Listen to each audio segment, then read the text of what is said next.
بالبراك بالزيتون وسلطه بالمعجون.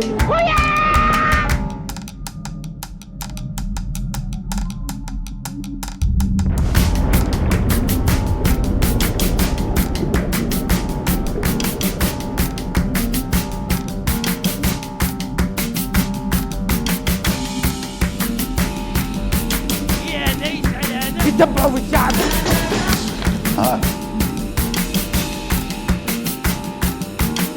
Bonsoir à tous et bienvenue dans ce premier numéro des Pupitres d'Artissimo 2020 en partenariat avec Radio M. 2020, c'est aussi 20 ans d'existence d'Artissimo qui aujourd'hui se transforme en hub créatif et culturel. Nous poursuivons la série entamée en 2019 qui porte sur notre algérianité. Ce thème explore les différentes facettes de notre identité d'un point de vue sociétal, historique, philosophique et même anthropologique.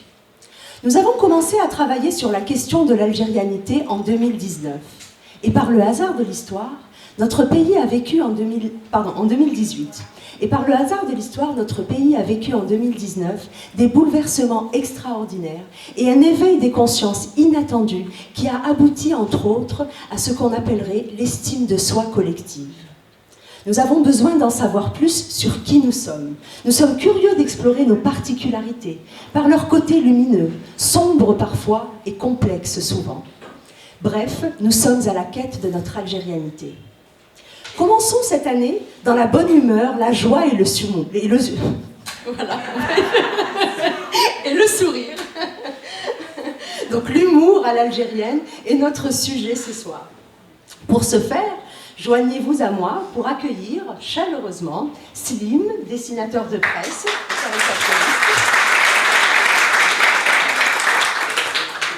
Youssef Benadouda, humoriste, vidéaste et animateur radio, Nézim Baya, fondateur du journal satirique Mécha. Avant de commencer, j'aimerais souligner qu'il y a a priori très peu de femmes investies dans le domaine de l'humour, que ce soit dans la caricature, le standing ou le dessin de presse. Donc peut-être qu'on manque d'humour, je ne sais pas, mais en tout cas on va en parler tout à l'heure. Donc messieurs, à vos pupitres. Alors nous allons commencer par Slim. Vous êtes un des pionniers de la caricature algérienne. Par vos dessins de presse, vous avez décrypté la société, notre société. Alors pourquoi avoir choisi l'humour et la dérision pour décrire notre société? Donc ça serait ma première question. Et quels étaient les messages que vous vouliez transmettre? Écoutez, moi je suis arrivé, disons, dans la bande dessinée un peu par hasard. Parce que, bon, d'abord j'ai dessiné depuis tout petit. J'ai tout le temps dessiné, ça m'a aidé aussi à tenir le coup. Dans le long de la vie, quoi. Mais en 69, ou plutôt en 68, j'avais fait déjà une BD qui avait paru sur Algérie Actualité et qui s'appelait Moustache et les frères Belkacem. Donc c'était ma vision à moi de la bataille d'Alger. C'est-à-dire, je voulais parler un peu de la guerre d'Algérie, mais sous un autre angle, pas pleurnichard ni rien, mais un peu pour avoir une autre idée de la bataille d'Alger. Et ça a plu à un moment donné. Et une année après, c'est un ami qui était Al-Moujahid à l'époque, qui s'appelle Béchir Rezou, qui disparaît aujourd'hui. Qui est un parent. Ah bon. Et donc, il était secrétaire de rédaction au journal gouvernemental Al-Moujahid. Et puis, il m'avait lancé une proposition. Il m'a dit, si tu faisais une bande dessinée pour le journal. Et le journal, comme c'était à l'époque, c'était un journal sérieux, avec la langue de bois. Et donc, j'étais un petit peu déstabilisé. J'ai dit, tu crois qu'on peut faire de la BD dans un journal comme ça? Il m'a dit, oui, à la dernière page, tu auras un strip de quelques images et tu fais les trucs à suivre, comme on voit dans les journaux américains et tout. Et donc... quand je suis sorti du journal, j'ai réfléchi, je me suis dit, ça va être dur. Qu'est-ce que je vais raconter aux lecteurs et aux Algériens? Qu'est-ce que je vais dire? Moi qui suis un bonhomme comme tout le monde, c'est-à-dire que je vais parler de quoi? Et en même temps, je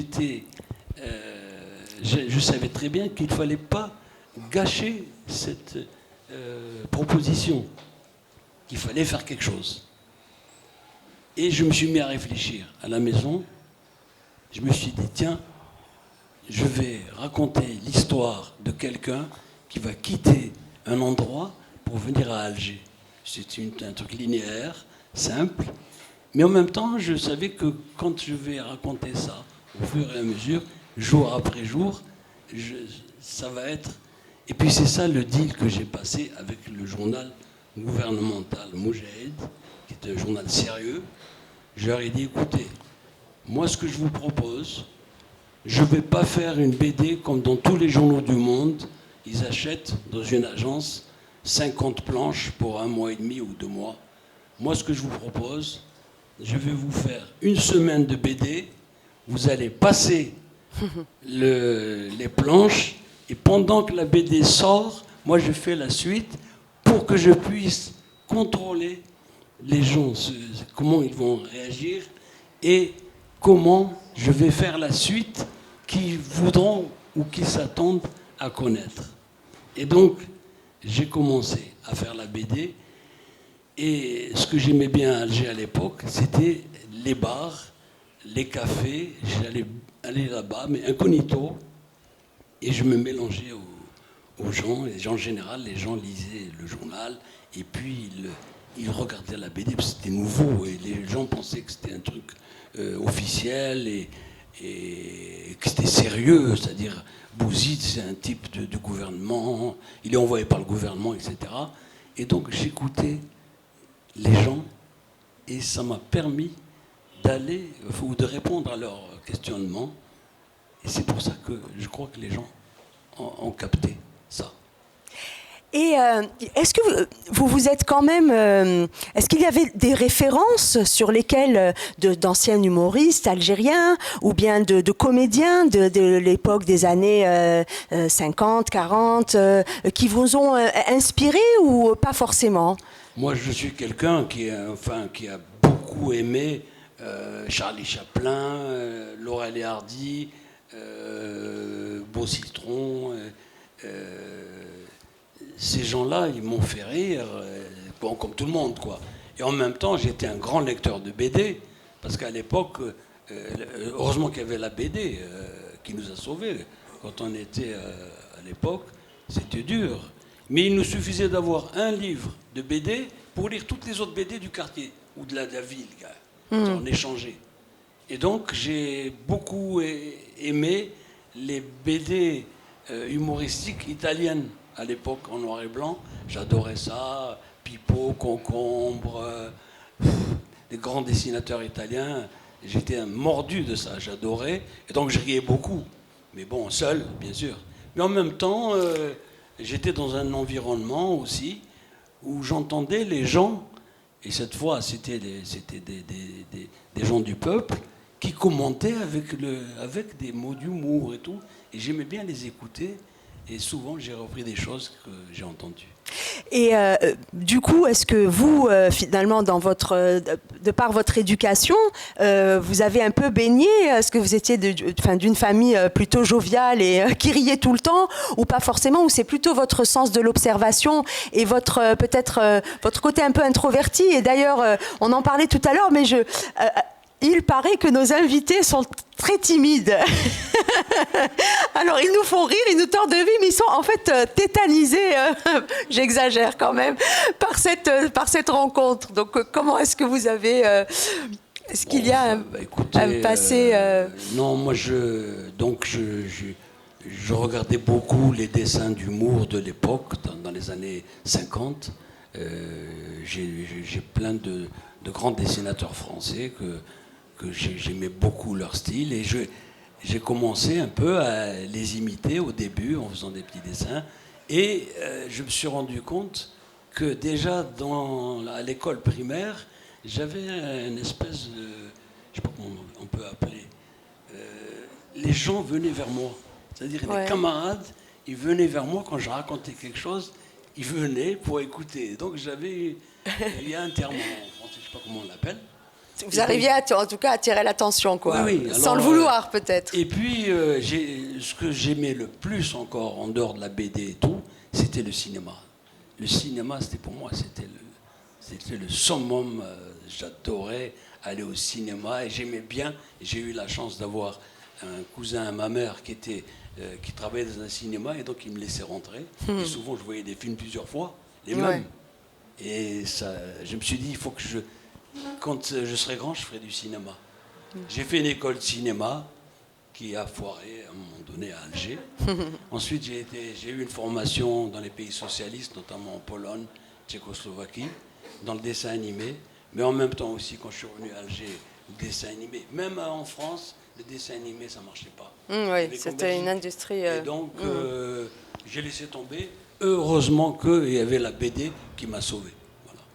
Et si on devait parler par exemple de comédiens tels que Rachid Santini, tels que Sabunji, tels que Haloula, est-ce que ces comédiens qui ont fait beaucoup rire les Algériens, est-ce qu'ils ont été peut-être au moins une inspiration, ou est-ce que c'était leur manière de décrire aussi la société algérienne, est-ce qu'elle correspondait plus à votre vision ou pas forcément? C'est-à-dire qu'à un moment donné, quand j'avais commencé, j'ai travaillé un peu à la télévision algérienne et j'ai rencontré par exemple l'inspecteur Tahar en personne, c'est-à-dire c'était un technicien de la télé et qui avait fait justement le personnage de l'inspecteur. J'adorais naturellement avec le grand comédien, aussi l'apprenti qui était avec lui.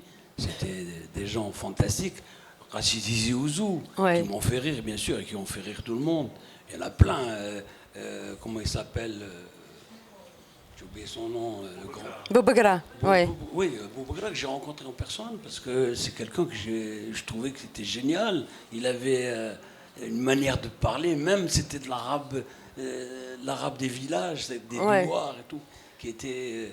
Et puis moi, ce que j'ai ramené dans la BD, comme j'étais dans un journal francophone, je faisais des bulles en français, mais j'ai introduit l'arabe en même temps. Voilà, déjà. C'était une nouveauté, parce que... Et moi, je trouvais que c'était ça, le sabir, c'est-à-dire le parler français et arabe en même temps dans une bulle.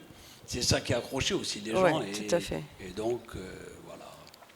Alors, dernière question sur ce sujet, mais on reviendra. D'après vous, justement, si on devait faire une petite analyse de notre humour, est-ce que vous pensez que, justement, les humoristes de cette époque-là, donc des années 50, 60, est-ce que c'était plutôt un humour naïf, contrairement à ce que l'on peut voir aujourd'hui, où il y a quand même où les gens sont un peu plus avertis, on va dire. En tout cas, le public est moins... plus acerbe, parfois. Je ne sais pas s'il y avait un comparatif à faire entre cette époque et l'époque que nous vivons. Oui, mais... Si les gens aussi étaient un peu plus niais, comme on dit, non? C'est-à-dire que je crois qu'on a bénéficié aussi, moi personnellement déjà, du fait que je vivais dans un pays autoritaire. Et donc le fait de ne pas aller trop loin, de faire gaffe, parce qu'on pouvait être censuré. Et j'ai eu des problèmes comme ça. Je me souviens que la première fois que quand je faisais Moustache chez les Belkacem, dans le Algérie Actualité, j'avais fait quelqu'un qui fuyait, parce qu'il y avait des soldats français qui lui couraient derrière, et il y avait un imam qui lui disait passe par là. Il dit toi, on t'a pas demandé. J'avais écrit. Bon, c'était des trucs à l'époque un peu soi-disant osé, mais c'était en même temps du vécu, c'est-à-dire... Ouais, on reviendra là-dessus. Okay. Donc pour le moment, on ne sait pas si l'humour, comment la société a évolué avec l'humour, en tout cas avec les humoristes. Peut-être on va donner la parole à Nazim Baya. Alors vous êtes donc fondateur du journal en ligne El Manchar. Moi, en fait, avant de commencer, il y a une question qui me turlupine quand je lis vos publications. Je me demande comment se déroulent vos briefings avec vos équipes, à quoi vous carburez, parce que j'ai rarement vu un raté Filmenchar. Donc, comment ça se passe? Dites-nous. Vous parlez de briefing, eh ben, tout simplement, il n'y en a pas. Chacun travaille dans son coin. Chacun travaille dans son coin, chez lui, à la maison. Peut-être que c'est ça le secret. Il n'y a pas de. La seule ligne éditoriale, c'est qu'il faut taper sur ceux qui sont en haut. C'est clair. Et surtout pas sur ceux qui sont en bas. Il y a de la matière. Voilà. Ok. Donc c'est plutôt un travail solitaire et voilà, chacun. Ok. Alors, moi, j'aurais voulu savoir si, en tout cas, selon vous, comment dire, si notre humour, est-ce que vous pensez qu'il est caractérisé par nos racines? C'est-à-dire, qu'est-ce qui fait que ce sens de l'humour que nous avons, si on devait le décrire, comment le décrire d'abord en 3 mots? Et est-ce qu'on peut y voir une part de notre histoire, peut-être la difficulté, peut-être la pauvreté, peut-être c'est une forme de, que ce soit le colonialisme ou l'oppression, quelle qu'elle soit. Est-ce que vous arrivez à peut-être Pour répondre sérieusement à votre question, il faut faire un travail de généalogiste. Je ne peux pas le faire, sincèrement, mais on peut déduire. Il y a l'humour algérien fait la part belle à l'autodérision, par exemple. Et quand on voit que l'histoire de l'Algérie a été marquée par d'abord le colonialisme, ensuite la dictature, ensuite la guerre civile, ensuite avec Bouteflika, redictature. Donc, je pense que les Algériens ont usé d'humour pour faire face à l'adversité qui leur a toujours été offerte par l'histoire, en fait.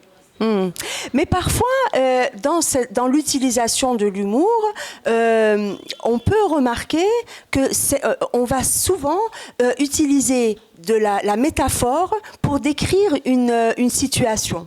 Et donc, du coup, on a beaucoup d'expressions typiquement algériennes qui peuvent être très drôles, mais qui peuvent aussi décrire des situations un peu moins drôles, telles que, par exemple, la maladie. On va nommer, on va dire hadak al-mard, par exemple, ou bien pour les tremblements de terre, on va dire jetna comment on appelle ça, le merbouha, voilà.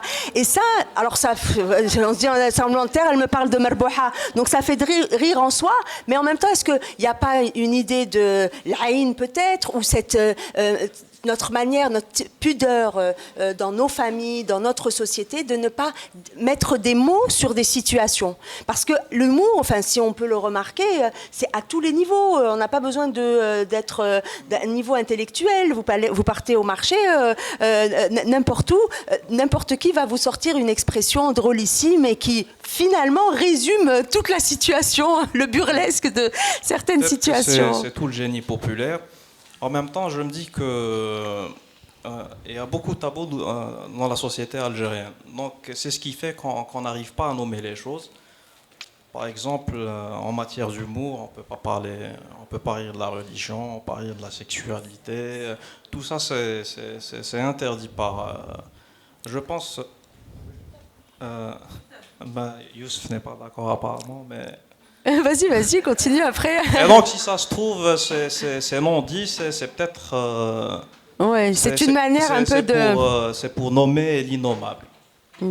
Mais du coup, est-ce qu'il y a quelque chose de spécifique à l'Algérie? Par exemple, si on devait donner une identité à notre manière, à ce qui nous fait rire, si on parlait d'humour anglais, on sait que c'est un humour pince sans rire, on sait qu'il y a beaucoup de froideur, mais en même temps, c'est très percutant.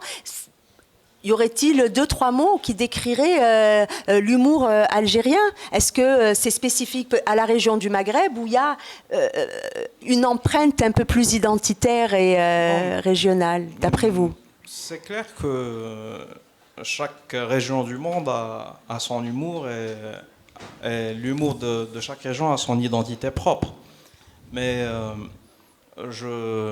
est-ce qu'un Thaïlandais peut reconnaître l'humour algérien? C'est ça la question. Bien sûr que non. Et donc je pense que pour qu'un humour national, entre guillemets, puisse prétendre à l'universalité, il faut étendre sa domination culturelle. L'humour anglais, par exemple, est super connu par les films. Parce qu'il y a la domination culturelle des anglo-saxons sur le monde. Et donc, l'humour algérien est très typé, mais il peut être reconnu que par un Algérien, un Marocain ou un Tunisien, peut-être à la limite un Français, mais je ne pense pas qu'un Argentin ou un Mongol puisse reconnaître une vanne comme vanne typiquement algérienne. D'accord. Donc pour le moment, on est en phase de branding de l'humour algérien. Mazel, quoi. C'est ça. Alors, et si on devait... on peut considérer depuis déjà quelques décennies que l'humour s'est emparé de l'actualité algérienne. Donc, à travers les blagues à l'époque de Chedli Bejdid, l'éclosion des dessinateurs de presse dans les années 90, même si vous en avez été, vous étiez le pionnier. L'humour sur les réseaux sociaux dans les années 2000 et bien entendu les slogans de la révolution du sourire. Alors, qu'est-ce qui explique que, en même temps, c'est une question internationale. Dans tous les pays, on va un peu tourner à la dérision l'innommable parfois.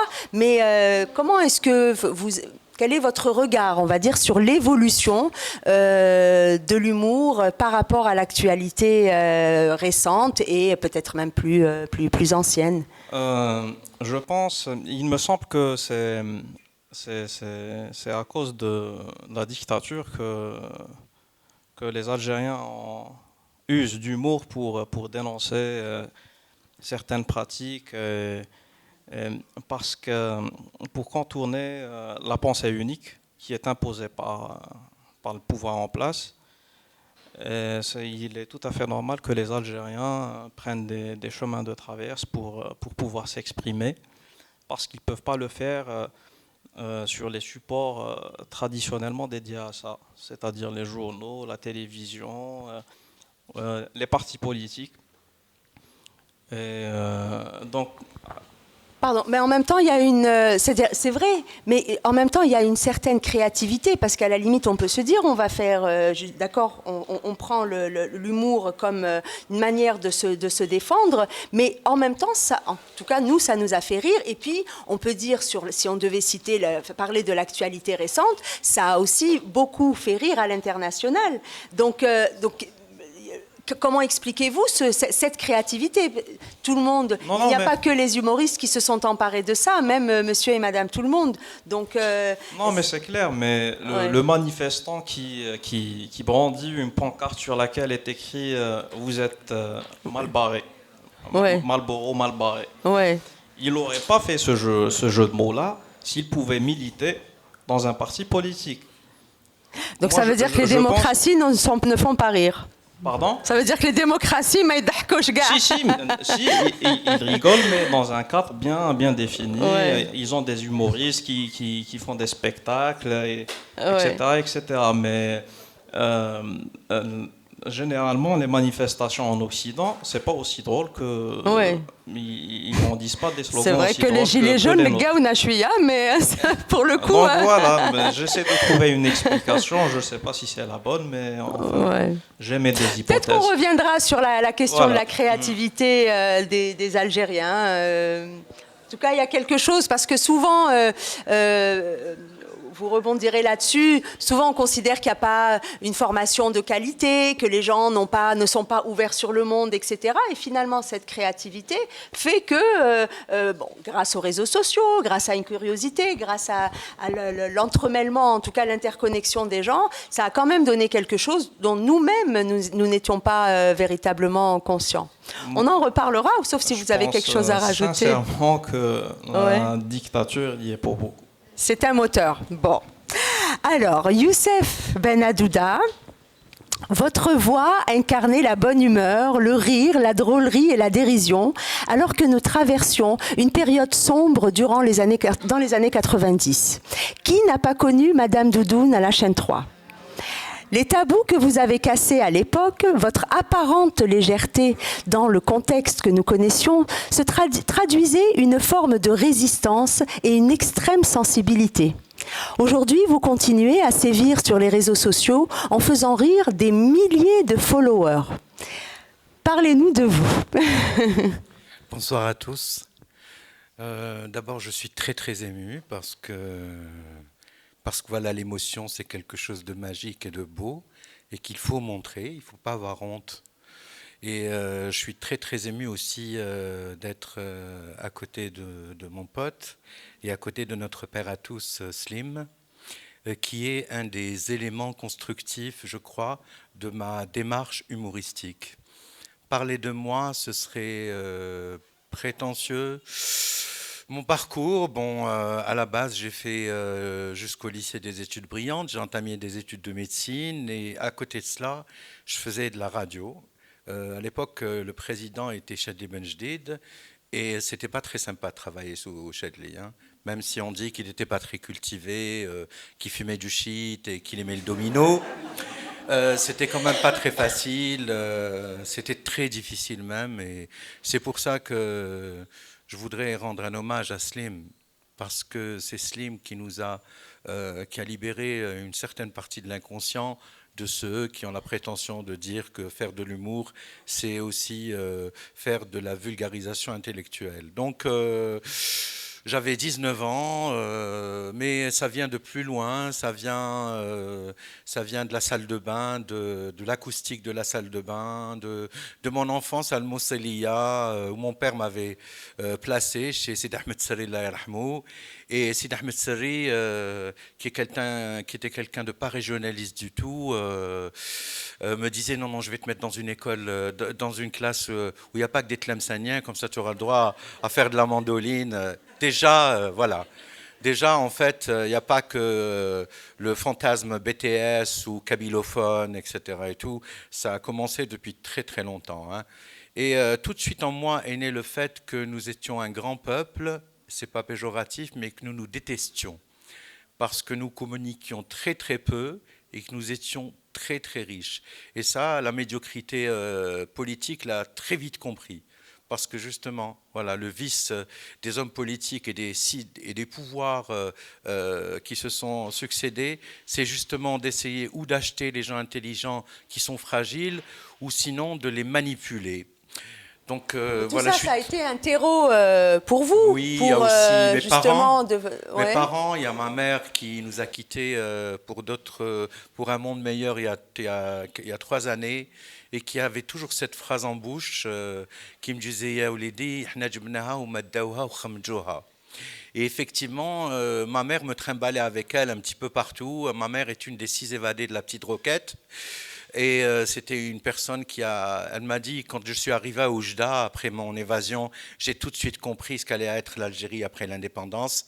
C'est-à-dire, elle savait très très bien que nous ne connaîtrions pas aujourd'hui, alors qu'elle est partie, les clauses secrètes des accords d'Évian, et elle savait très très bien que le boumedianisme allait se perpétuer, voilà, parce qu'il ne faut pas fantasmer, c'était très difficile.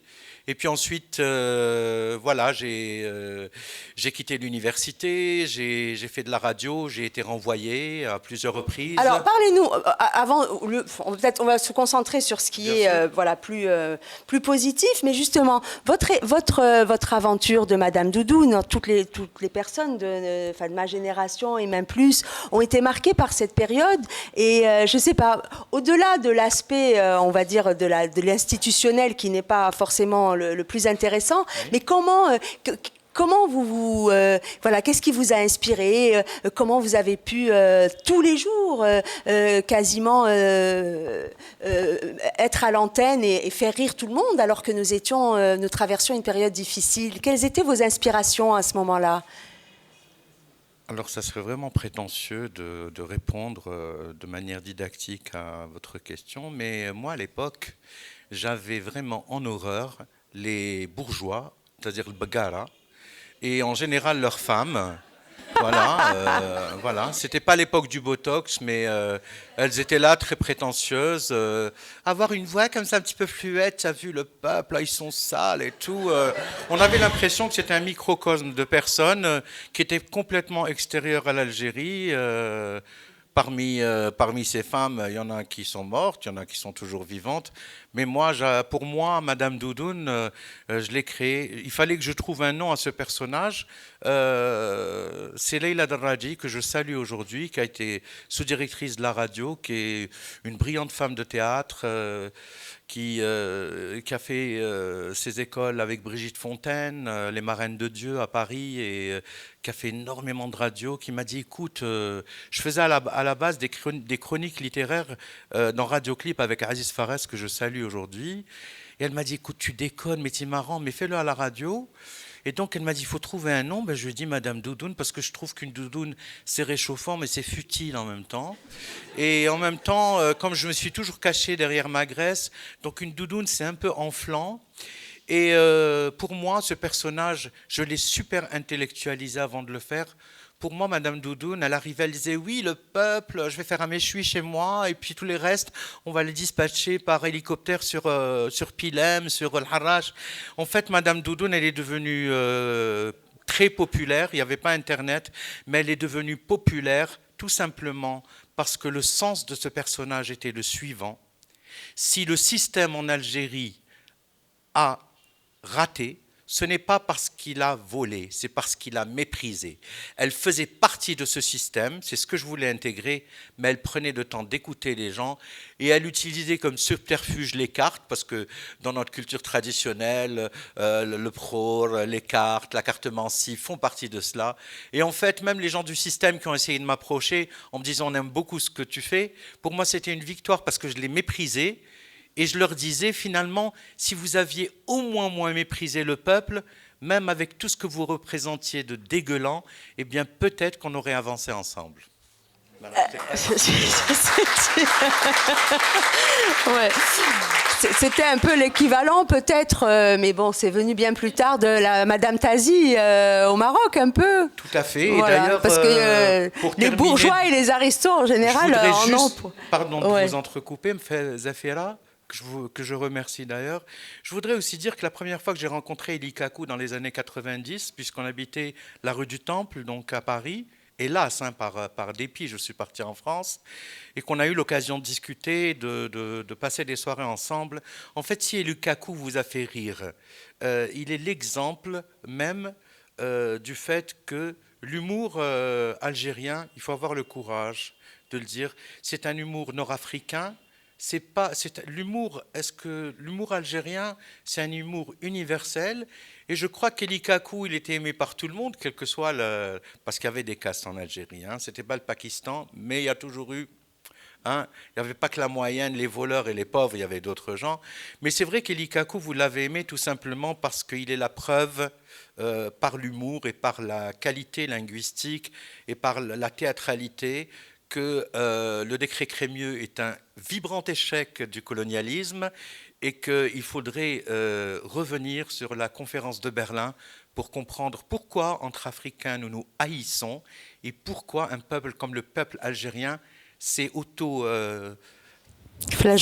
flagellé et pourquoi on a du mal à s'aimer. Et pourquoi on a du mal à parler d'amour, pourquoi on a du mal, et ça va gêner peut-être les gens, à parler de sexualité. Quand je fais des lives où je parle du sida, les gens sont gênés, ils sortent des lives. Je crois qu'Elie Kakou, voilà, il est aussi maghrébin, africain comme nous, voilà, et puis qu'il est bien la preuve que nous sommes algériens et pas arabes. L'arabe, c'est pour l'Arabie. L'algérianité, c'est l'algérien, le qbaïliya, le chaouiya, le français aussi. Et voilà. Après, nos expressions populaires que nous connaissons, voilà, on les parle en algérien et en arabe. Alors, il y en a parmi elles, il y en a qui sont très drôles que j'ai pu noter. Donc, par exemple, je sais pas, quand on dit le menba kbira ou le meyitfar, li yetkel ala nsibtou yibet blasha. Aras الكابوس عمره ما يدخل العروس. Voilà. À Constantine وجه السيزي. Voilà. تعرفوها هذه تاع لو سيزي Oui, bien sûr, c'est nouveau, mais ça a 50 ans. Hein. الزوخ والنوح وحشاتهم قرنينة. Garnina. Et maintenant, Tu vois. c'est plus court depuis 20-30 ans. Donc Alors, ça- par exemple, on dit Shebrak, ça veut dire plouk. Qu'est-ce qu'il est plouk? Ben, nous, c'est Shebrak. Par exemple, je sais pas, le mensonge, c'est devenu Gnina. Pourquoi? Ben, on ne sait pas pourquoi. Ou la Gnina, j'ai Air Max. Alors, Air Max, c'est une marque. Voilà, c'est sur ce il faut faire un travail sur ça. C'est-à-dire qu'il y a à peu près 25 ans, lorsque nous étions pourchassés par les services de sécurité, toujours, et que des gens comme Aziz Mati, comme Allah yarhamou Moussa Haddad, comme Mohamed Ali Allalou, qui a été un de mes maîtres aussi, quand Mohamed Ali Allalou, dans le train d'Alger, il a parlé de Bled Mickey, il a quand même... ils l'ont cassé alors que c'était une star naissante, c'était un garçon brillant. Donc, oui, il y a plein de trucs. Donc c'est un peu peut-être, enfin en résumé, ce que vous dites, c'est quand même que d'une certaine manière, soit l'injustice, soit la souffrance, soit le fait de ne pas pouvoir s'exprimer, a aussi permis de faire émerger, en tout cas, ce sens de la répartie, voilà, et de l'humour. Il est certain. Donc c'est un peu. Pardon, il est certain, évidemment, il est certain. Oui, bien sûr, mais je ne pense pas que le totalitarisme, que la violence politique, que le choix d'une médiocrité culturelle en choix politique soit vraiment le seul booster probable ou possible pour faire avancer les gens. Et l'erreur que le système et les pouvoirs successifs qui se succèdent encore et encore font, l'erreur qu'ils font, c'est de croire qu'ils sont tranquilles tant que les gens sont en marche. Ils se trompent. Alors, juste là-dessus, je voudrais quand même que aujourd'hui, notre émission est culturelle et je voudrais qu'on aborde ce sujet sur le prisme de la culture, de la société et voilà. Les choses que j'aimerais quand même que ce soit clair là-dessus parce qu'on va moins rire déjà si on parle de politique. Alors, je vais faire un voilà, je recadrage voudrais tout qu'on simple. reste sur notre sujet. Je vais faire un recadrage tout simple. Je pense qu'on a besoin de rire. Tout à l'heure, vous demandiez à Slim, mon maître en la matière, mais comment vous faites pour faire rire? D'abord, c'est prétentieux de dire qu'on est des humoristes ou des gens qui font bouger les choses. Je crois que, je sais pas, moi je crois beaucoup à la phonolinguistique. Je sais pas, par exemple, moi ça me fait rire quand j'entends quelqu'un dire, il y a quelques jours, j'étais avec mon amie d'enfance qui est aujourd'hui présente, et Yasmine. Et donc, on est parti manger une pizza. Il y avait 30 ans qu'on s'était vus. Et il y avait un mec qui parlait un français sans accent. Et je lui ai dit, oui, une pizza poulet. Allô, un pizza poulet. Le fait qu'on se plante, par exemple, au lieu de dire, je vais te dire, stagiaire. Mais ça fait, voilà, je sais pas, moi, quand je fais un live où j'essaye de faire rire, j'ai pas une feuille de route d'humoriste. C'est pas, je sais pas, moi, je crois beaucoup... je crois je sais pas, l'humour c'est la douleur, l'humour. Moi, Raymond DeVos, il me fait rire. Moi, Eli Kakou, Elie Semoun, ils me font rire par moments. Moi, Smaïn me fait moins rire parce qu'il me rappelle plus, à l'époque de Angela Davis, des musiciens comme, bon, des chanteuses comme Ella Fitzgerald, comme, voilà, qui faisaient en fait les Noirs talentueux, Cotton Club, donc chez les Blancs. Donc moi, Smaïl m'a jamais vraiment fait rire. Il aurait eu moins de complexes, oui. Donc je pense que l'humour est universel. Moi, Mr Bean, il m'a fait parfois rire dans sa gestuelle, dans ses techniques. Du coup, peut-être c'est une question que je poserai à vous trois. Est-ce que vous connaissez votre public? Finalement, enfin voilà. Est-ce que vous avez un public particulier qui va être réactif à ce que vous publiez, ou bien vous, Nazim, est-ce que vous arrivez à faire plus ou moins, on va dire, un retour d'information sur ce qui marche, ce qui ne marche pas, les gens qui réagissent? Est-ce que d'abord c'est les jeunes, est-ce que c'est les moins jeunes, est-ce que ça va être, moi j'aime pas catégoriser, alors surtout pas, mais les arabophones, les francophones, machin et tout, bien que cette question pour moi, en tant que citoyenne, devrait être peut-être totalement dépassé, mais il n'empêche qu'il y a peut-être une cible liée à l'âge, liée aux régions. Est-ce que les gens d'Algérie de la même chose qu'à Annaba ou à Oran ou à Tlemcen, etc. Bon, sur les régions, je ne peux pas vous dire, parce que je ne sais pas. Mais moi, l'avantage que j'ai sur Slim et sur Youssef, c'est que je fais ça sur Internet. Ouais. Et donc, j'ai des statistiques. Ouais. Et je peux savoir exactement qui lit quoi. Et donc, le public de Manchar, c'est un public jeune, entre 20 et 30 ans. Et généralement... Bon, on va faire un sondage dans la salle. Les gens qui ont plus de 40 ans et qui lisent le Manchar ici. Vous voyez, donc je vais corriger mes statistiques. Vous voyez vos statistiques. Sauf si vous mentez sur vos âges dans vos profils Facebook. C'est aussi une... Donc finalement, il n'y a pas tout sur Facebook. Donc disons entre 20 et... De toute façon, c'est dans la tête, la jeunesse. Hein, voilà. 20 et 60 ans, et généralement, c'est un public francophone. C'est évident, puisque c'est écrit en français. Et voilà. Alors, je ne sais pas, Slim, vous avez quelque chose à dire là, sur cette question? Et après, Youssef. Moi, ce que je peux dire, c'est que l'humour, c'est quelque chose de sérieux. Et que c'est un travail qui nécessite... plein de trucs, c'est-à-dire il faut se mettre je sais pas,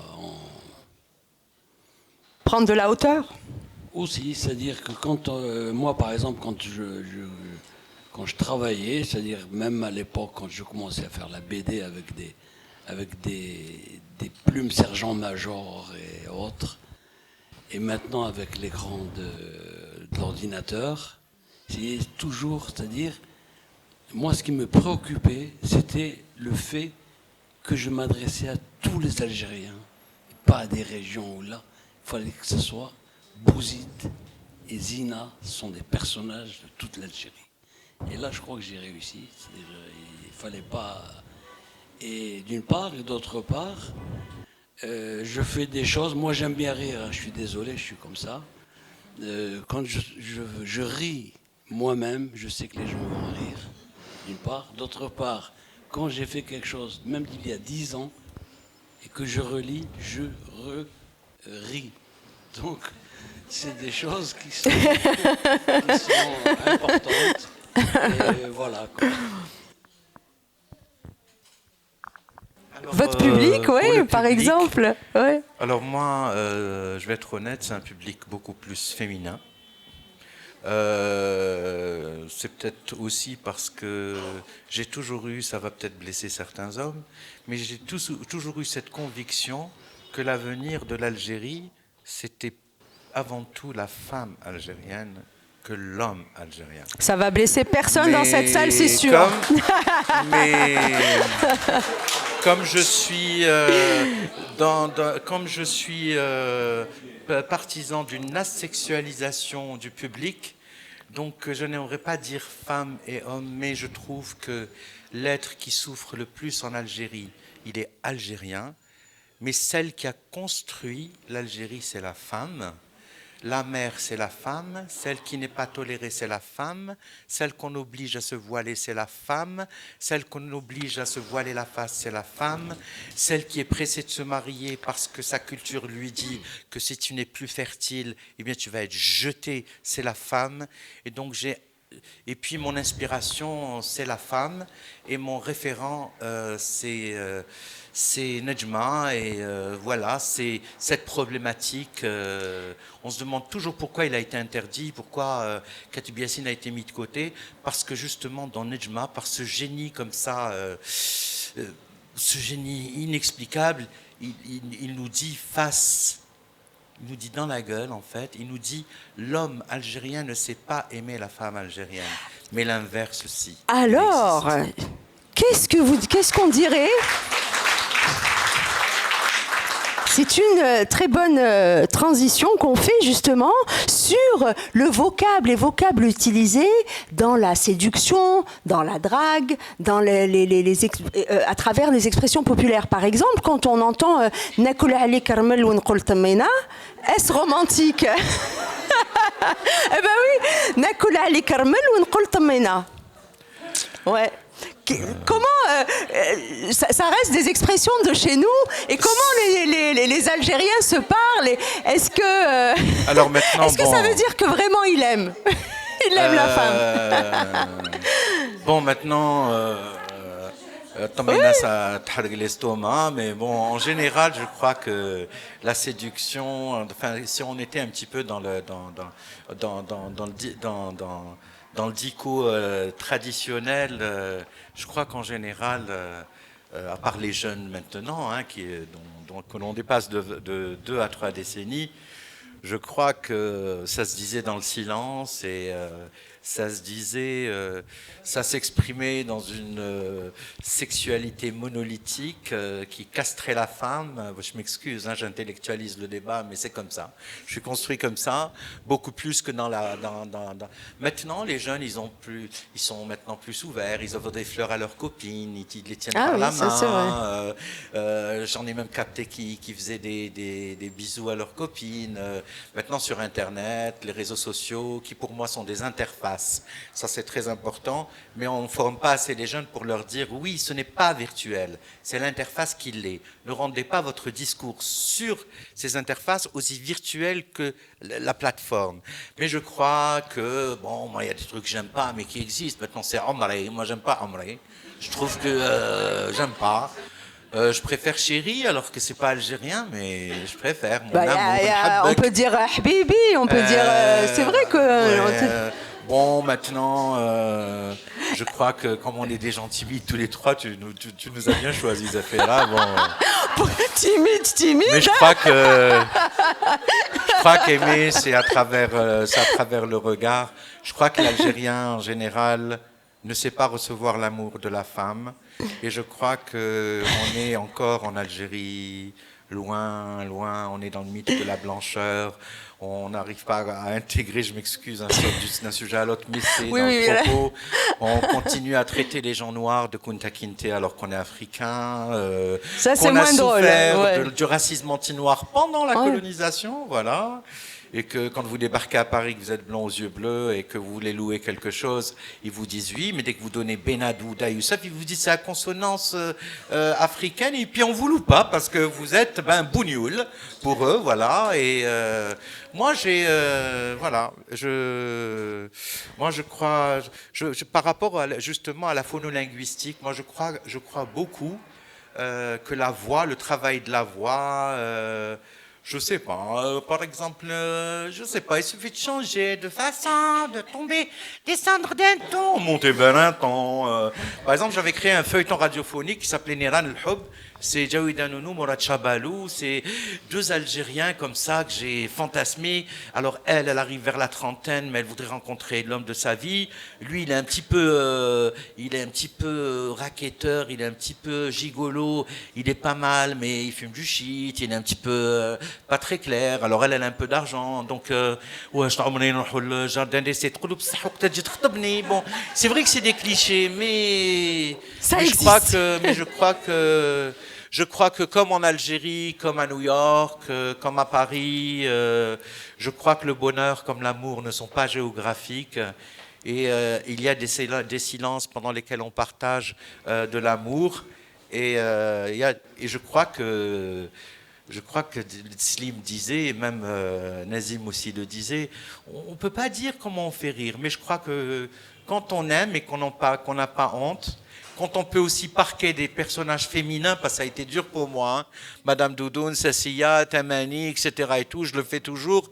C'est difficile de se dire un mec, c'est tout de suite, voilà, la problématique du travestissement, donc de l'identité sexuelle Voilà, c'est comme je trouve inacceptable qu'on demande à quelqu'un, même sur Facebook, qu'est-ce que vous aimez, les hommes, les femmes. C'est comme si je rencontrais cette formidable dame que je connais dans la vie réelle et pour qui j'ai beaucoup de respect, et que je lui disais, est-ce que vous hétérosexuel? Je trouve que c'est une violation de son entité intérieure.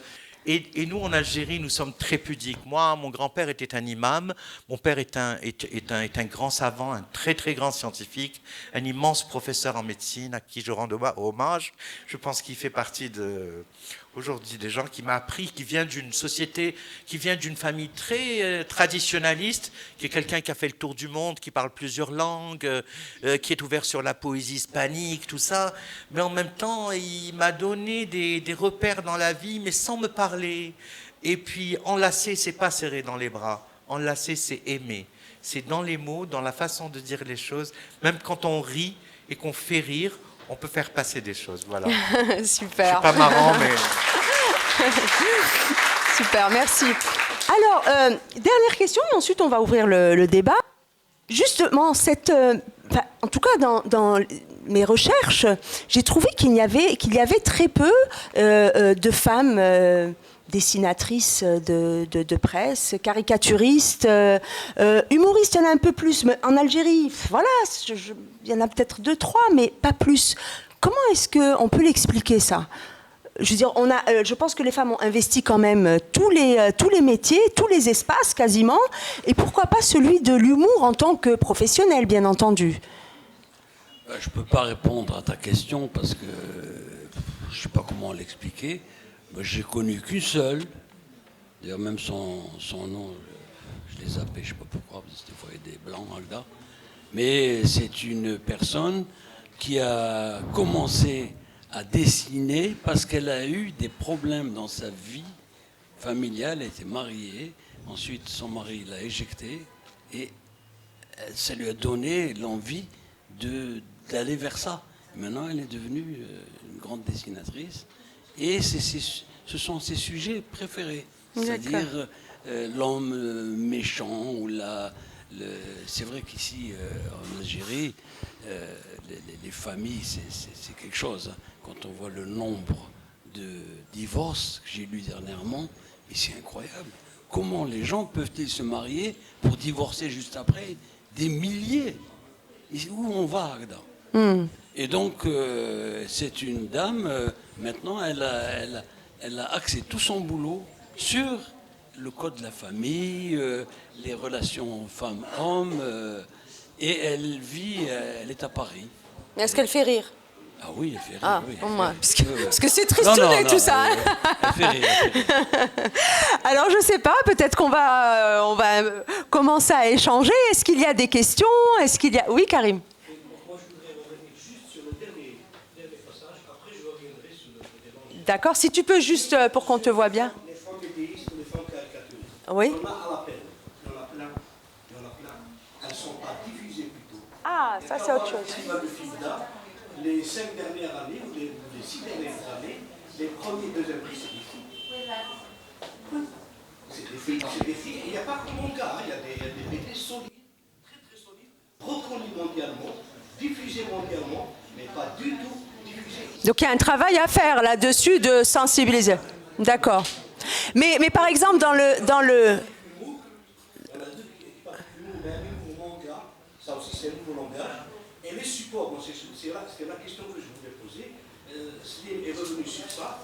Quand il disait, avant je dessinais avec la plume Sergent Major, après c'est le micro. Oui, c'est vrai que les BD de Slim, dans les années 80-90, étaient pour moi des choses très, très, très artistiques, je parle égoïstement. Mais après, quand ça a touché un peu l'intérieur, je les ai achetés, ils sont dans ma collection, mais ils n'ont pas la même valeur que le premier. Quant à nos amis, c'est-à-dire que quand on dit quels sont les gens qui écoutent, Oui, oui. c'est des gens connectés, c'est des gens qui ont des smartphones, des gens qui sont à l'aise, non, mais je veux dire que les gens qui sont connectés. Donc c'est un monde connecté, c'est le monde des gens connectés. Youssef, Il y avait une question, du coup. Ouais. On écoute Quand il parle d'émotion, l'émotion est liée. Quand j'ai des problèmes la nuit, je le contacte. On se voit chaque jour de passage comme ça. Mais c'est pas virtuel, c'est vrai comme il dit. Voilà, mais les femmes, c'est intéressant. Ça serait intéressant. En tout cas, c'est... Il y a maintenant des traces. Moi, je suis au Beaux-Arts et je sais qu'il y a 5 étudiants, dont 3, ont fait leur master sur le travail de Slim. En tout cas, il fait une grande partie de Slim. Donc Slim a été malheureusement, il n'a pas pu venir.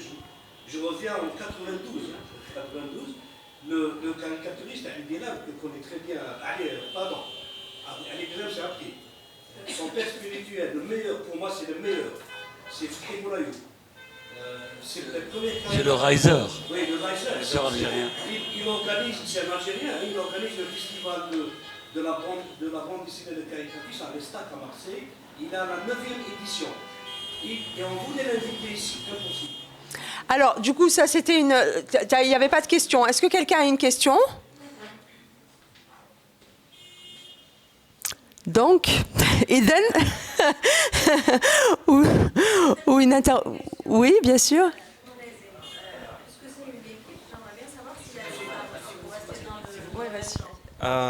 S'il y a des femmes. En fait, au début, il y avait la parité. Nous étions autant d'hommes que de femmes. Mais maintenant, il n'y a plus aucune femme. Elles sont toutes parties.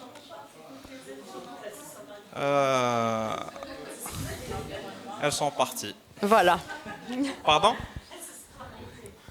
On n'a aucune idée. Mais, bon, j'avais fait une blague, mais c'est une blague sexiste, donc... il vaut mieux pas. Alors, je ne sais pas, je vous poserai une question. Vous, à quoi vous êtes sensible, justement? Est-ce qu'il y a un humour ou une manière de regarder notre société à travers l'humour qui vous interpelle, ou est-ce qu'il y a des humoristes qui vous ont marqué plus que d'autres? Peut-être qu'on pourrait aller sur ça. Oui, moi, je me définis pas comme étant oui, humoriste. bien entendu. De toute façon, voilà, c'est pas les humoristes la question, c'est l'humour. Après, vous êtes dans la satire, bien entendu, mais cela dit, notre manière, en tout cas, parfois dans nos dictons, est assez satirique aussi. Donc, on peut être acerbe dans notre manière de parler, et ça en dit quelque chose sur notre société aussi. Oui.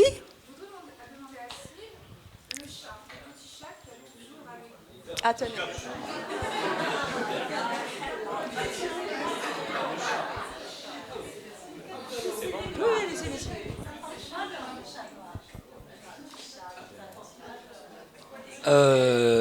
Le chat, question.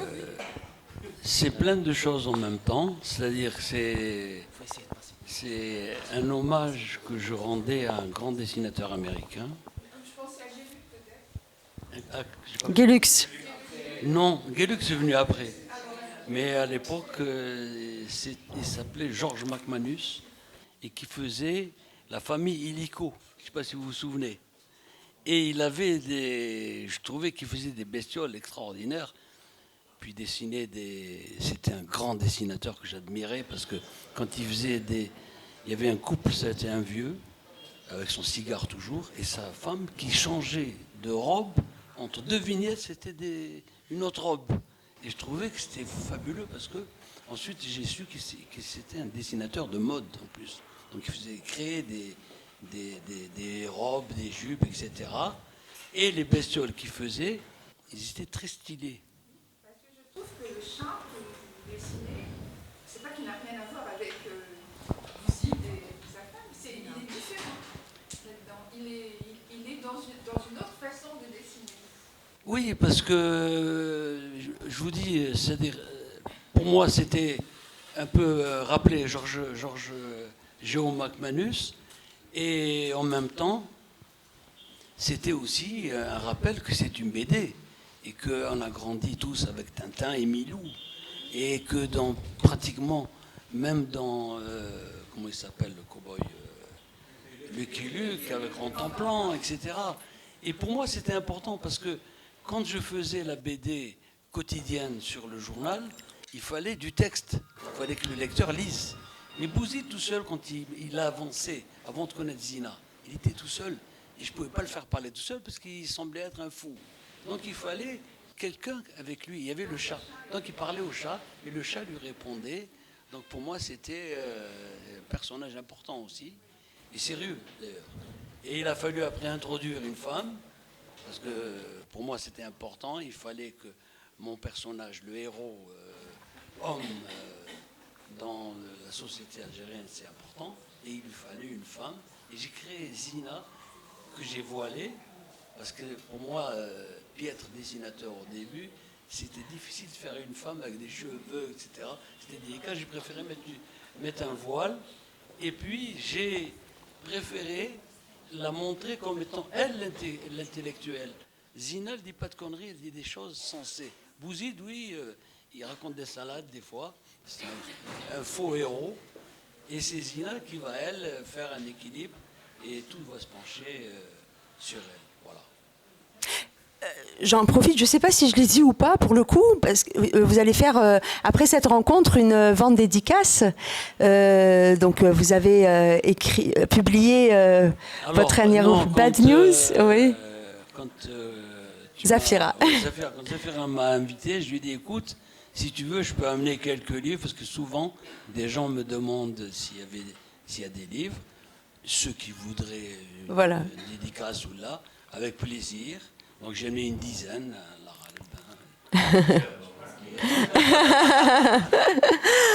Oui, Nassim.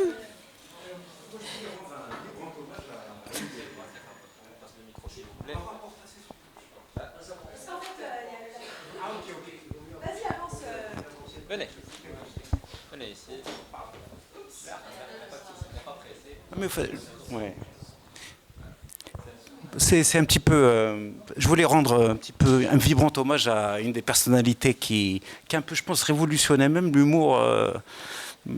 À l'époque, notre monde était un peu un monde restreint, dans les années 80. Et Benadouda est venu avec cette émission extraordinaire qui était Mekletch. C'était une révolution dans les Andes. Et moi, je me rappelle avec ma sœur, on était au collège ou plutôt au primaire, et on courait pour arriver à l'heure vers midi 20, pour écouter Mekletch, pour vous écouter. Et c'était une révolution parce que à l'époque, Zafira, tu disais que on était passé par la petite parenthèse, on chantait là en 89-91. Et c'était à ce moment-là qu'on a vu une Algérie hyper talentueuse, qui n'avait pas besoin d'argent, pas besoin de publicité, pas besoin d'un système économique pervers comme le capitalisme, qui a montré que l'Algérie pouvait vraiment faire naître des talents extraordinaires qui étaient un petit peu en phase avec la société, quoi. Et vous étiez, je pense que c'est une révolution même anthropologique de l'humour, quoi. Ce que vous avez fait, quoi. Il a montré la part féminine, même chez les mecs, je pense, avec quelque chose d'énorme dans ce travail sur les genres. Aujourd'hui, on parle de genre, on parle de Judith Butler, tout ça. Et c'est tout à fait ça, Mekletch. C'était avec, bien sûr, la figure centrale de Alalou dont vous avez parlé. C'est vraiment des figures extraordinaires qui ont enchanté notre début d'adolescence, quoi, à l'époque. Et c'était vraiment une révolution parce qu'au fait, moi, ça m'a permis de comparer avec, on va dire, l'arrivée de la parabole, quoi. Chez moi, l'arrivée de la parabole était un petit peu en retard, quoi. Elle était venue un petit peu tardivement, heureusement d'ailleurs, parce que j'ai écouté, donc, j'ai regardé l'UNTV, que je trouvais excellente, sous Abdoubé. Il faut dire ce qu'il en est. Abdoubé était un type extraordinaire, qui était un directeur des programmes extraordinaires.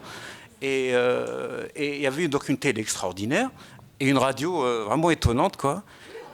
Et beaucoup d'humour, et un humour même intelligent. Voilà, c'était... Alors, je ne vais pas répondre parce qu'il me rend un hommage que je ne mérite sans doute pas. Je tiens à vous remercier d'abord.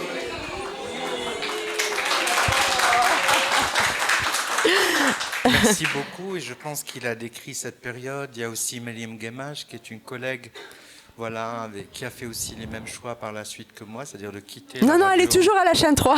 Ah, je pensais qu'elle avait quitté la chaîne 3. C'était magnifique à l'époque. C'était magnifique. Il n'y avait pas Internet. Le pouvoir, il était bien là. Il surveillait tout. Et malgré cela, comme Slim, arrivait avec Zina et Bouzid à casser les carcans, eh bien moi aussi, mais c'est pas pour parler de moi, mais ça a été très difficile pour moi. J'étais très souvent convoqué par les directeurs. Il faut savoir qu'en Algérie, je parle de l'Algérie officielle, ils savent depuis à peu près 70 ans mesurer l'audience. Ils savent. Alors, dès qu'ils voient. Donc, vous avez fait des jaloux, en gros. Dès qu'ils voient que vous êtes. Non, je ne vais pas politiser l'affaire. Tout est politique. Je ne suis pas la censure. Même inspiré, expiré, politique. Hein. Mais effectivement, on va dire qu'à l'époque, il y avait à peu près entre le Maroc, l'Algérie, la France et la Belgique, à peu près, on va dire 20 millions d'auditeurs par jour entre 11h30 et midi et demi. Et ce qui gênait beaucoup les arabo-baptistes islamistes, c'était le fait que je campe des femmes. Ils ne comprenaient pas comment un homme pouvait rendre hommage à la gardienne du feu sacré qui est la femme. Et moi, la femme que j'ai le plus aimée dans ma vie, c'est ma mère. Et j'aime toutes les femmes parce que pour moi, c'est elles qui libèrent le pays. Pour moi, c'est ainsi que c'est fait. Maintenant, c'est vrai que ça a été une période formidable, mais ça s'est très vite arrêté. Hein. Dès qu'on a effacé justement un semblant d'emblème de Mustafa Atatürk en Algérie, hein, on voit bien qu'il est quand même présent malgré les choix politiques d'Erdogan en Turquie, mais en Algérie, on s'est dit pourquoi pas les islamistes. Alors, allez, s'il vous plaît, on est dans une période. Non, là par contre, permettez-moi. Nous sommes dans une période de khawa-khawa d'abord. Non, on est khawa-khawa. Alors quand je parle d'islamisme. S'il vous plaît, je voudrais pas qu'on politise la discussion, c'est pas l'objectif. On est en train de parler de choses qui sont totalement ancrées dans l'histoire de l'Algérie qui est à écrire. Je ne suis contre personne. L'islam est une magnifique religion. Toutes les religions bien pratiquées, comme disait ma grand-mère, sont bonnes. Mais juste pour te répondre, te dire qu'à l'époque, j'avais pas l'impression de faire quelque chose d'extraordinaire, mais c'était révolutionnaire et on était toute une équipe. Par exemple, on se rencontrait avec Slim à l'Alhambra, qui était un petit endroit près de la place de Mir Abdelkader. Il y avait des bédéistes, des écrivains, des journalistes, Al-Lalou, il y avait des gens qui venaient de tous les pays qui débarquaient, on prenait un pot, on mangeait. Il y avait une synergie. Alors maintenant, effectivement, elle est en train de renaître, mais il y a les réseaux sociaux, il y a on va vers un monde Android. Mais je pense qu'il y a une jeunesse aussi qui est, c'est vrai, qui n'a peut-être pas forcément les mêmes codes que ce qui existait avant, mais qui est tout aussi intéressante à explorer. Forcément, on peut avoir une certaine nostalgie, mais en même temps, le bouillonnement et la créativité et ce côté un peu acerbe et la continuité de quelque part de transmettre cette culture populaire, elle existe aussi chez les jeunes. Alors après, ça peut être dit de manière différente. On va utiliser des médiums différents, tels que les réseaux sociaux, mais le regard reste quand même aussi intéressant. Je suis tout à fait d'accord. Par exemple, moi, je suis contre les liseuses. Je suis contre le e-booking. Je pense qu'il n'y a pas plus grand plaisir que d'écrire sur du papier ou que de lire un livre et de le sentir, d'y mettre des petites notations. Mais effectivement, je crois que c'est la jeunesse algérienne, celle que je vois aujourd'hui jeune, qui a entre 18 et 25 ans. Et 60, on a dit. Voilà, je crois qu'ils sont en train de nous donner des leçons. Même, ils sont en train de nous donner des leçons. Alors, ils ne viennent pas du cosmos, ils viennent de nous. Ils viennent à travers nous, un peu par nous, mais ils sont eux. Il faut qu'on les aide, mais qu'on les laisse faire. Voilà. Super. Est-ce qu'il y a une question? Merci. Autre question? Tout à l'heure, on a parlé un peu des régions. Moi, j'aimerais bien revenir là-dessus, sur justement est-ce que, voilà, que ce soit, en tout cas, à Oran, quand on voit quelqu'un comme Abdelkader Sector ou leur manière de parler aussi, qu'ils arrivent à transmettre, en tout cas à tout le reste de l'Algérie, par leurs expressions, est aussi d'une certaine manière malgré tout spécifique à la région, mais qui peut tout à fait être exportable au reste de l'Algérie. Est-ce que vous pensez qu'il y a des publics différents selon qu'on soit de... D'ailleurs, souvent, on parle de l'Est et l'Ouest, mais on parle moins du Sud. Alors, comment est-ce que... Même si vous avez écrit pour toute l'Algérie, mais... si on devait revenir sur le retour, on va dire, d'informations, comment ça se... Vous arrivez à vous adapter aux publics différents? Écoutez, je vais vous dire une chose. Je crois que moi, je suis quelqu'un qui a démarré à belle lurette, c'est-à-dire depuis pratiquement les débuts des années 60. Donc j'ai traversé plusieurs publics et les choses ont changé. Maintenant, je vois par exemple que c'est difficile pour moi. Les gens, ils écrivent en arabe, ils parlent en arabe, et c'est dur. C'est en arabe, c'est-à-dire ils lisent les journaux en arabe et ils sont nettement plus nombreux. Alors qu'avant, il y avait quand même une espèce d'élite où il y avait un lectorat. Et pour en revenir aussi aux humoristes régionaux, ils sont tout à fait... c'est des gens qui sont rentrés par la grande porte, notamment Racine Tizi Ouzou avec son accent kabyle, et Abdelkader Secteur pour récemment aussi, qui est aussi un humoriste de l'Ouest, dans l'Est également.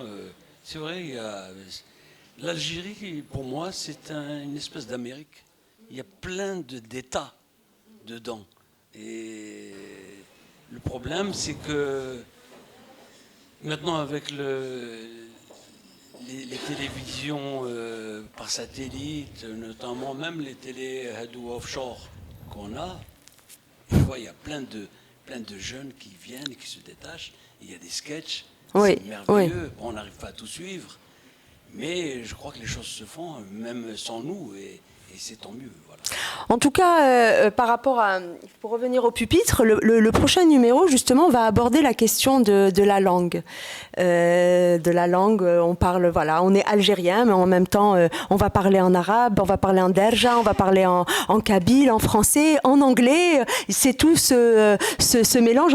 Des mots d'origine turque, mais c'est aussi cette multiplicité qui font notre identité. Et je pense que on gagnerait à avoir le verre à moitié plein et appréhender tout ça avec fierté, parce que ça fait aussi, ça multiplie la richesse de notre pays. Donc on en parlera le mois prochain, on vous informera. Donc est-ce que vous avez des questions? Vous êtes silencieux, Guillaume, je reconnais des personnes, qu'est-ce qui se passe?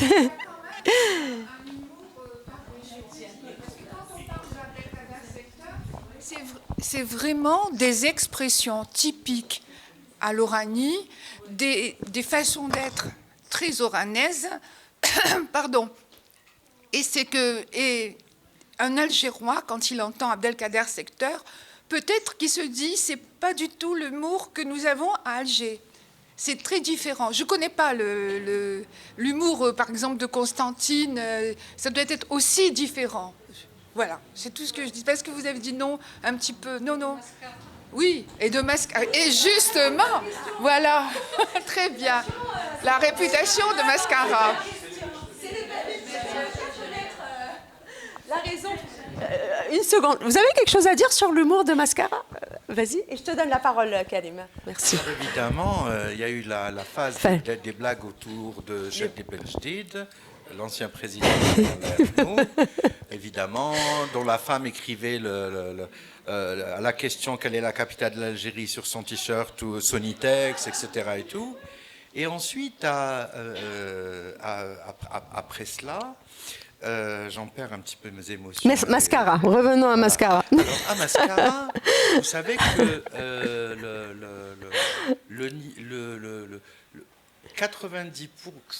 presque 97% des gens qui passent pour la première fois leur baccalauréat à Mascara l'ont. Donc il y a un taux de réussite au bac, ça c'est pour. Alors d'où ça vient? je pense que ça vient un petit peu du régionalisme et ça vient un petit peu d'un peu d'électricité entre les régions. Parce que Mascara, c'est pas aussi loin d'Oran, c'est pas aussi loin. Et puis toutes les blagues, je pense que la majorité des blagues mascarites, en fait, c'est des blagues, on va dire un petit peu rigolotes, mais un petit peu internationales, qu'on a eu l'intelligence de réadapter. Hein. Comme le mec qui fait exploser sa voiture, sa maison, parce qu'il dit « je pensais que la bombe était chez moi ». Enfin, il y a plein de choses. Ça ressemble beaucoup, les blagues mascarites ressemblent beaucoup aux blagues belges, du belge qui tourne dans une pièce ovale et qui cherche un coin pour manger ses frites. Voilà. C'est un petit peu comme ça, mais à la limite, ça, c'est rigolo. Mais moi, je crois aussi, par exemple, tout à l'heure, Zafira, tu disais quelque chose de très important. Tu parlais des langues. Moi, je crois qu'aussi avec l'universalité, et puis, par exemple, j'ai été au Moyen-Orient, j'ai vu que, par exemple, au Liban, comment on appelle ça, social media. Alors, par exemple, dans mes vidéos, parce que j'ai travaillé aussi ça. Hein. بتكلم ببلش لبناني, like you can talk in American, comme je peux parler en français, وبتكلم عربي ونهدر جزائري. ودابا نقدر نهضر مغربي je veux dire que tout ça fait partie d'une voilà pourquoi nous pays émergents, nous africains, et pourquoi on ne serait pas aussi une entité, voilà, c'est ça, je pense qu'il manque encore un peu de tolérance et il ne faut pas avoir peur des jeunes qui veulent être comme des filles qui veulent s'habiller comme les Libanaises qui se baladent avec des faux nez ou qui aiment le maquillage, etc. Et tout. Mais ça ne fait pas de moi un baptiste, hein. Ça fait de moi un Algérien. Bon, maintenant, moi, mes langues maternelles, c'est l'algérien, le français, évidemment, Taqbaylit, puisque mon père est né dans un petit village à Bni Yala qui s'appelle Timengesh. Ma mère est née à Bjaïa, elle a été élevée à Sétif par une mère allemande et par un père sétifien. Donc, qu'est-ce que je suis dans le monde? Je me sens citoyen du monde avec mes racines et bien sûr, j'aime mon pays, donc je suis algérien. C'est ça, je crois. Super, hein. Oui, tout à fait. C'est l'amour qui fait l'appartenance. L'appartenance, c'est pas les passeports. Maintenant, on peut en avoir 10, 20, ouais, 40. C'est vrai. Marie Makeba avait la nationalité algérienne, comme Nina Simone, mais elle n'était pas pour autant algérienne, mais elle aimait l'Algérie, et elle défendait... C'est vrai, c'est vrai. C'est une... Je parle beaucoup, mais j'espère... Non, mais vous êtes là pour ça. Karine, je crois que tu voulais poser une question. Juste si tu peux avancer.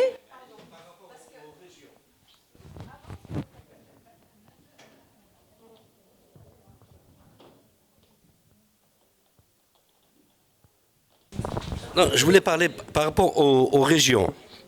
Oui. Et aux régions, et entre parenthèses, les accents. Vous savez que, comme par hasard, dans chaque région où il y a un accent fort, il y a un théâtre régional.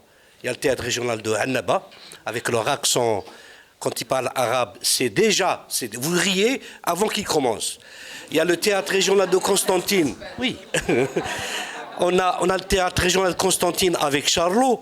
L'acteur Charlot, avec la troupe Rahsemsar, qui se sont tous été formés au niveau de l'école d'art dramatique. Et ils ont pris comme option comédie.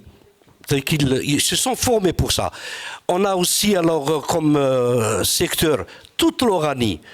Il y a un rituel culturel des rieurs. Des gens qui vont faire rire les gens pendant les Tiltiyam ou Rab'iyam. C'est pas comme ça. Le secteur est sorti de là. Oui. Secteur, oui, bien sûr. Secteur allait faire rire les gens.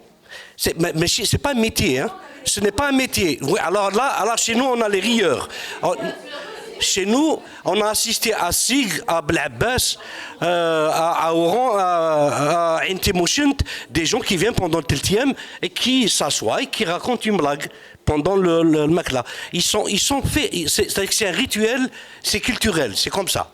C'est comme ça. Donc, oui.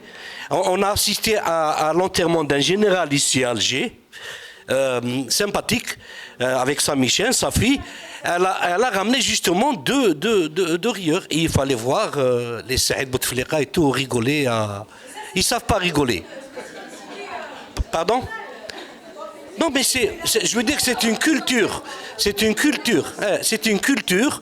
Et il y a une BD qui est en train d'être faite par Blachmi et Dufel qui tourne autour de ça. Mais c'est une BD, c'est pas des caricatures. Hein. C'est vraiment une BD très pédagogique.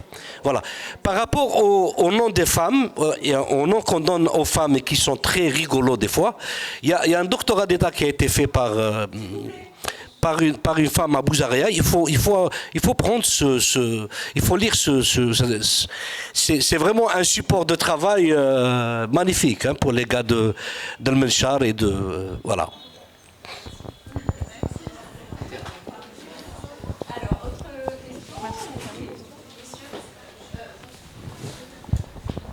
Merci. J'aurais deux questions. La première nécessite une petite introduction. On a mentionné aujourd'hui surveillance, censure, qu'on ne pourrait pas faire des blagues par rapport au sexe et par rapport à la religion. Moi, je suis un peu étonné parce que j'admets quand je suis arrivé ici en Algérie, ça fait 1 année et demie, ce qui concerne en tout cas les caricatures politiques, j'étais étonné ce qui est possible. J'admets que vraiment quelquefois j'ai pensé dans mon pays, ça ne passerait pas. Ça n'aurait pas été interdit, mais il y aurait eu une autocensure, non, par exemple par rapport à l'état de santé de l'ancien président. En Suisse, ça n'aurait jamais passé. On ne fait pas ça. Non, c'est un petit peu la political correctness, je ne sais pas comment on peut le définir. Dans ce sens, est-ce que peut-être ici, ma question, est-ce qu'il y a moins d'autocensure dans ce sens ici que peut-être dans les pays de l'Ouest? Deuxième question, bon, ça fait pas très longtemps que je suis ici, alors, et malheureusement je ne maîtrise pas l'arabe, il y a donc une grande partie de l'humour algérien qui m'échappe.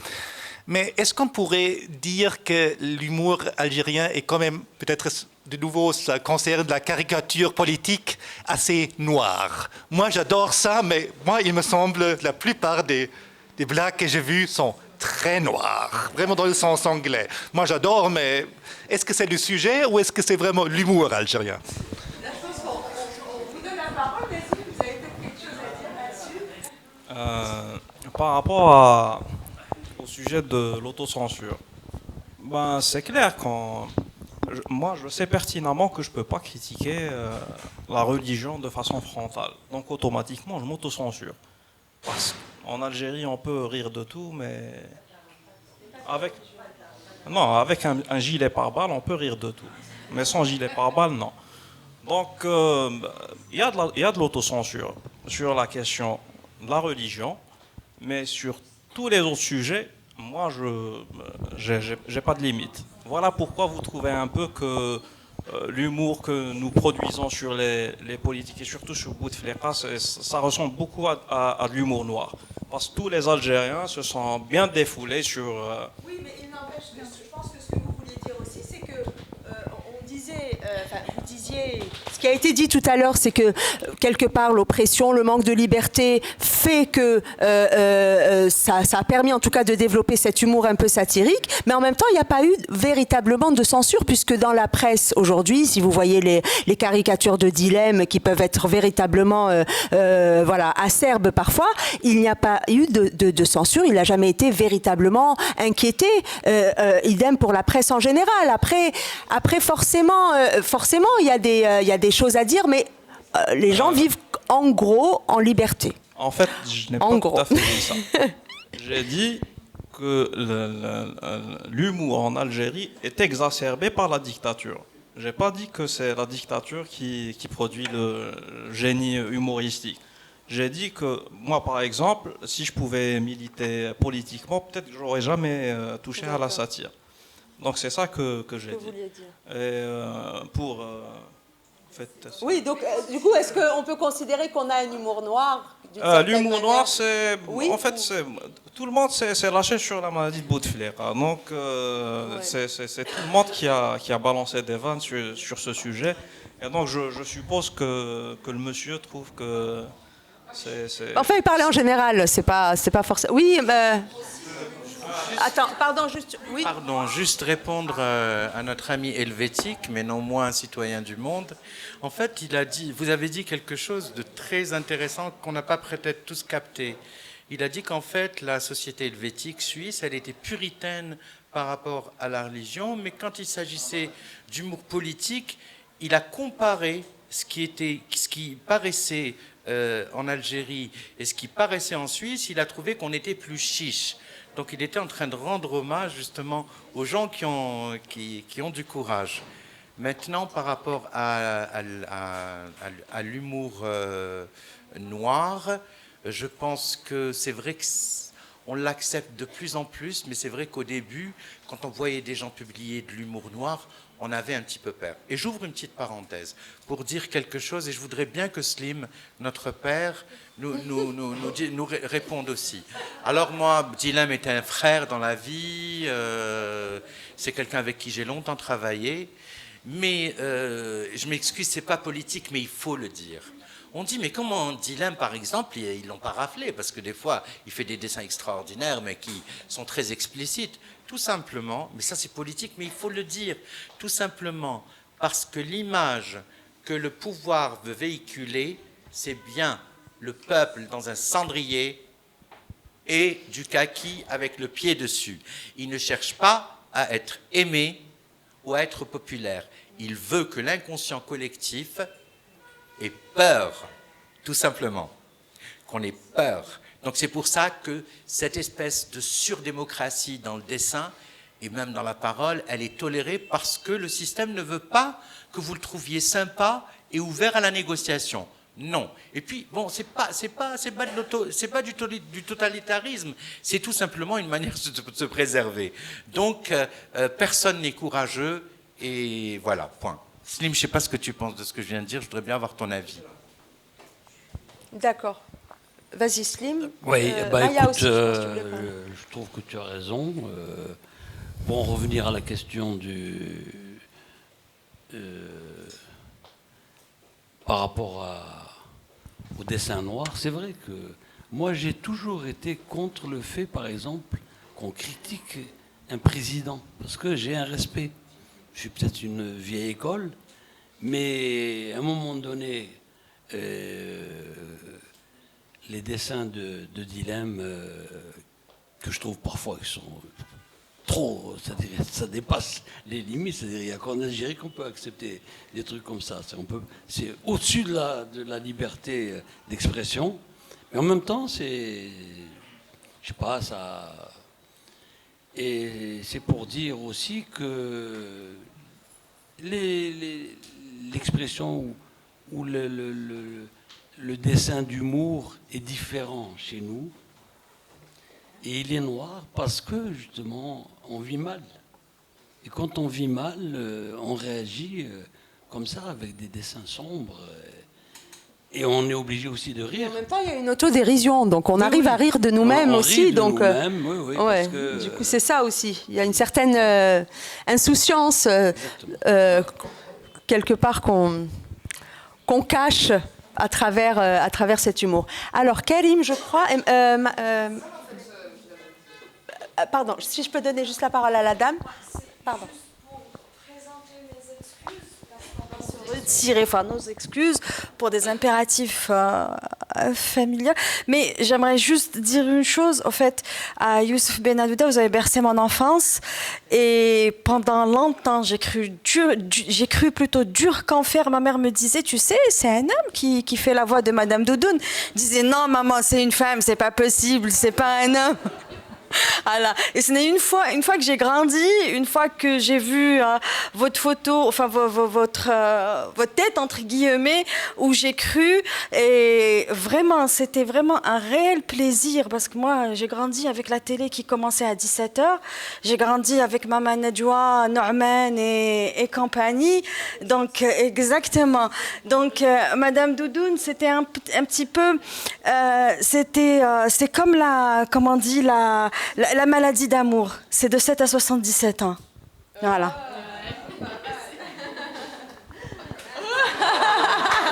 On va voir tes câlins.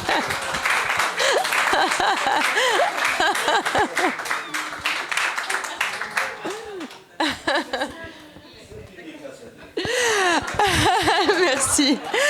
Alors, une question, Karim, je crois que tu voulais intervenir. Alors, معليش parle fort برك. Moi j'ai une question. Pardon. On a parlé du chat. Est-ce que vous savez qu'Ali Dilam a intégré un gars? Il a intégré avec Tebboune. Depuis que Tebboune est président, quand il représente Tebboune, il y a toujours un chat noir aux chaussures. Regardez vos smartphones. Ah, oui, oui, oui. Depuis Tebboune. Et avec des mouches en plus. Le chat qui pleure. Moi, j'ai tout. J'ai tout de vous, tout. Mais la plus belle chose que j'ai, vraiment, et quand on discute sérieusement politique et tout, je tire cet exemple. C'est l'affiche de Leïla et les autres. Mais pas toute l'affiche. C'est à l'intérieur, je crois, vous achetez 1 mètre carré, purée, il faut avoir cette idée.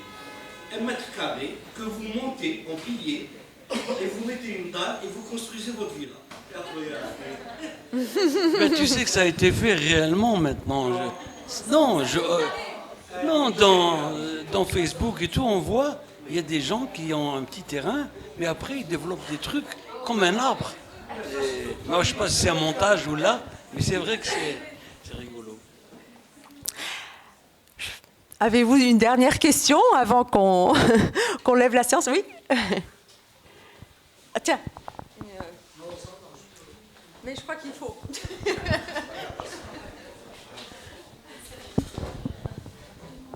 Je voulais juste parler de l'énigme de l'origine des blagues mascariennes. Il y a une hypothèse, des gens qui ont essayé de réfléchir sur le pourquoi de la chose. L'hypothèse, c'est que c'est lié tout simplement, ou ça pourrait être lié tout simplement, à un découpage qui a placé Mascara Wilaya, alors que Sig et Perego Mohammedia, qui sont situés sur la plaine, sont devenus Daïra de Mascara. Ça n'a pas été accepté, et évidemment, ils ont réagi, semble-t-il, comme ça.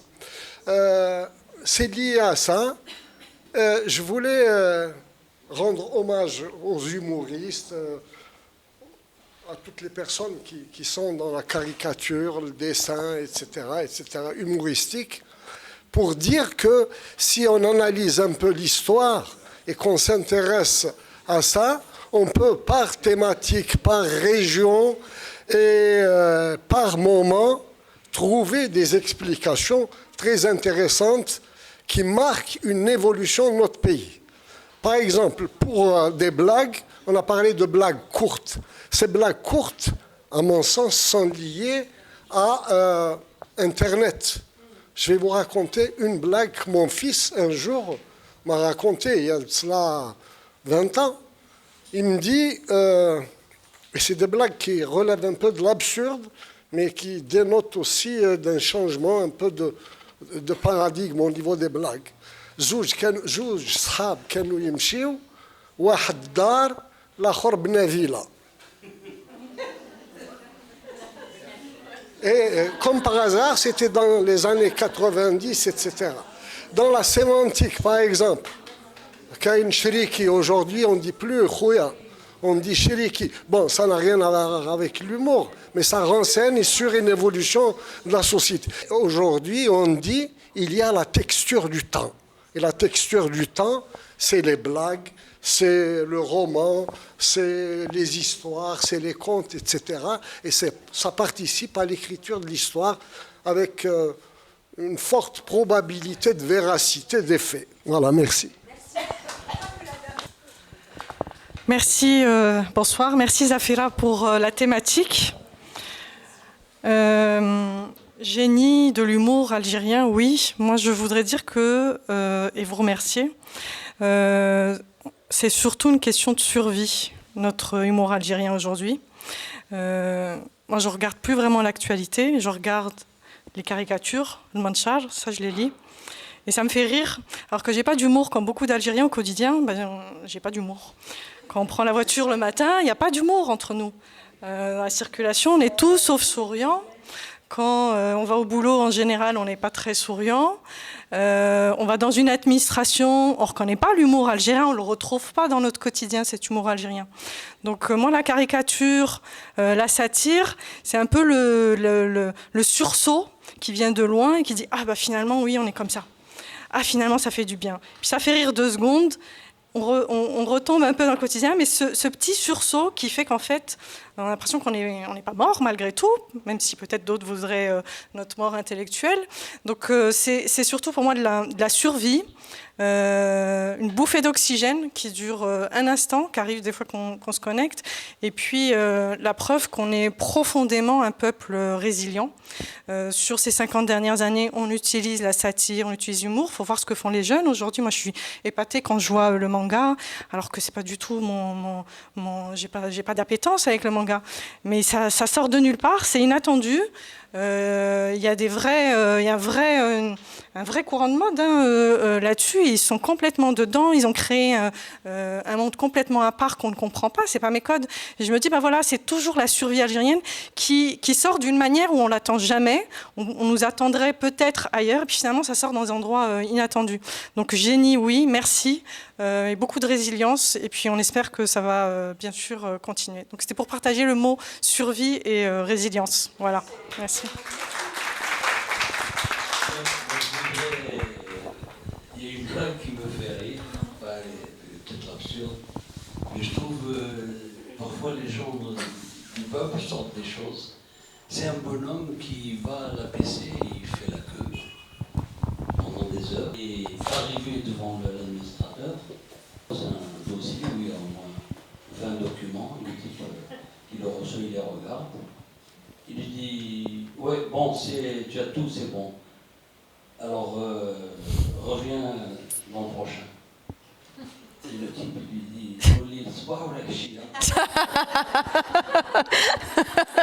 ça résume tout.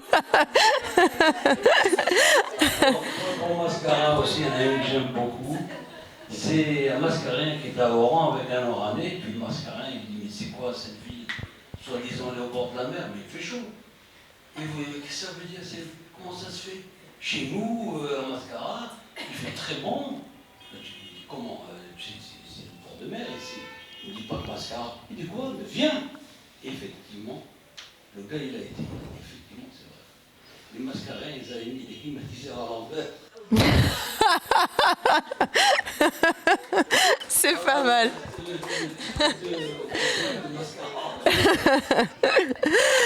Eh ben ça termine bien notre rencontre en tout cas. Je vous remercie d'avoir été là, d'avoir partagé. Oui, bien sûr, bien sûr. Alors un dernier mot de Youssef. Si vous me permettez, dans cette salle, il y a beaucoup de gens que j'aime, et tout particulièrement mon père, le professeur Armand Benadouda. Ah. Qui est un référent, non seulement parental, mais dans la vie, qui m'a beaucoup appris, qui est d'une immense tolérance à mon égard, et qui, parfois sans les mots, mais avec des livres, avec une tendresse dans l'attitude, me donne des leçons d'existence. Je voudrais le remercier, et remercier Zafira, et en même temps William Guémache, et puis Artissimo, de nous avoir donné cette opportunité actuellement en Algérie, qui est en point d'interrogation, pouvoir parler du mot. Merci. C'est moi qui vous remercie. C'est moi qui vous remercie. Vraiment, je suis très heureuse de vous avoir tous accueillis. Et il est clair que parfois on peut aborder. Ce sont des sujets qui peuvent paraître superficiels, mais qui cachent une réalité tout autre. Et en même temps, nous sommes totalement conscients que nous avons besoin d'échanger, de débattre, de discuter pour avancer, pour mieux nous connaître et mieux nous projeter. Donc, je vous remercie aussi d'avoir accepté cette invitation. Il y aura bien entendu pour être algérien d'autres numéros avec d'autres sujets tout aussi riches et qui vont susciter aussi beaucoup de discussions et de débats. Donc merci encore. Pour finir, en fait, moi, nous, l'équipe Artissimo, on voudrait juste vous remettre une attestation de remerciement et de reconnaissance pour avoir accepté notre invitation. Donc on va le faire voilà, tout de suite. Eh ben oui, hein, vous n'êtes pas venu pour rien. Donc voilà pour Slim. On prendra une photo après, mais on ne va pas s'embêter avec les diplômes. Voilà. Et alors, rapidement, oups.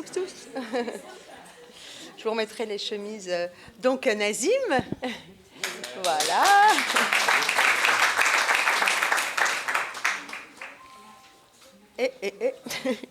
Elle est où la troisième, pardon? Voilà, pardon. Voilà, donc Artissimo, en collaboration avec Radio M, bien entendu, pour ce premier pupitre. Il va y avoir une collation juste à côté, donc on peut continuer de discuter entre nous. Merci encore, merci. Et là, bien sûr, la vente dédicace de Slim. Voilà, merci d'être venu.